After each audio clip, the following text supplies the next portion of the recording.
बिस्मिल्लाहिर्रहमानिर्रहीम, अस्सलाम वालेकुम। मैं हूं फैसल शकील। आपको बताऊं मुल्क की सबसे बड़ी खबर जिसका सबको इंतज़ार था। इलेक्शन के नताइज आना शुरू हो गए और इलेक्शन के नताइज ने बड़े बड़े बुत जो है वो गिरा दिए हैं।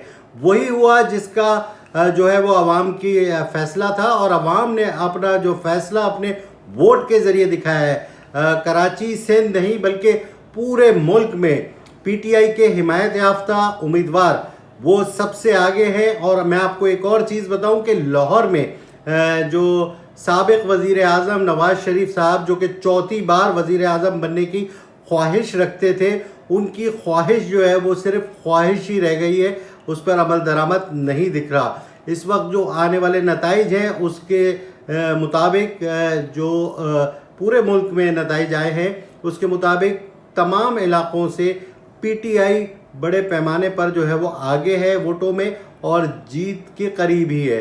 तो सूरत हाल ये है कि कराची की अगर हम बात करें तो कराची में इलेक्शन के नताइज रुक गए हैं।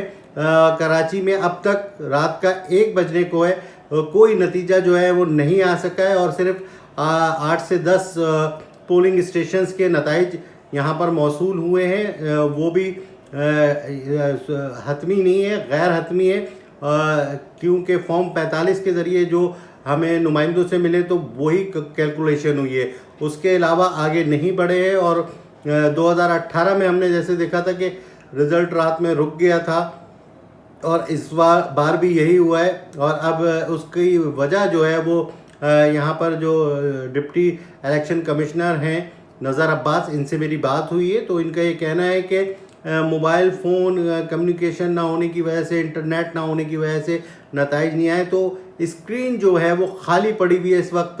जब इन्होंने ये कहा था कि 12 बजे जो है वो नताइज आने शुरू हो जाएंगे और जो है वो हम स्क्रीन पे आवेज़ा कर देंगे। अब इनका ये कहना है कि रात 2 बजे के करीब जो है वो उम्मीद है कि DROs हमें नताइज भेजें और उसके बाद जो है वो आवेज़ा करेंगे। तो इस वक्त मैं ये कहूँ कि सबकी सिट्टी गुम हो गई है और PTI जो कि अताब में थी, जिसको रोकने के लिए केसेस बने, केसेस के फैसले आए, इसके अलावा इंतखाबी निशान छीना गया, उनके उम्मीदवारों को मुहिम चलाने नहीं दी गई, उसके बावजूद आवाम ने अपनी वोट की ताकत का भरपूर इस्तेमाल किया और अब तक के मुताबिक जो है वो PTI आवाम की उमंगों को जो है वो जाहिर कर रही है और बड़ी जो है वो एक अच्छी बात है।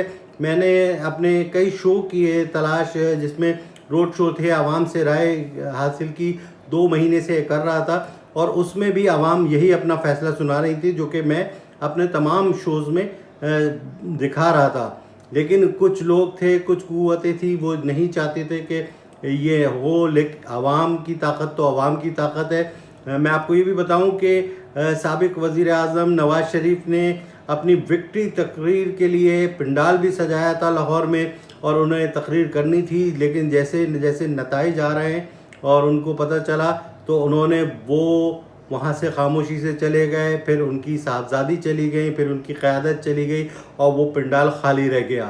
तो ये फतह हुई है उनकी जो कि मज़लूम थे, जिनकी आवाज़ नहीं सुनी जा रही थी और जिनकी आवाज़ को दबाने की कोशिश की थी, लेकिन अवाम ने आज भरपूर साथ दिया और बता दिया कि हम जो है इस एक जागती कौम हैं, हम जो है कोई मुर्दा नहीं है, हम कोई खिलौना नहीं है कि जिससे जब मर्ज़ी चाहा चाबी भरी और खेल लिया। तो अवाम ने अपना फ़ैसला सुना दिया है। अब देखते हैं कि सुबह तक क्या नताइज में कोई गड़बड़ तो नहीं की जाती, लेकिन अब तक की अपडेट्स के मुताबिक PTI जो है वो सबसे आगे है और बहुत अच्छी पोजीशन में है। तो ये थी अब तक का मेरा व्लॉग। जैसे ही मज़ीद अपडेट्स होंगी आपको ज़रूर करूँगा। अस्सलामु अलैकुम।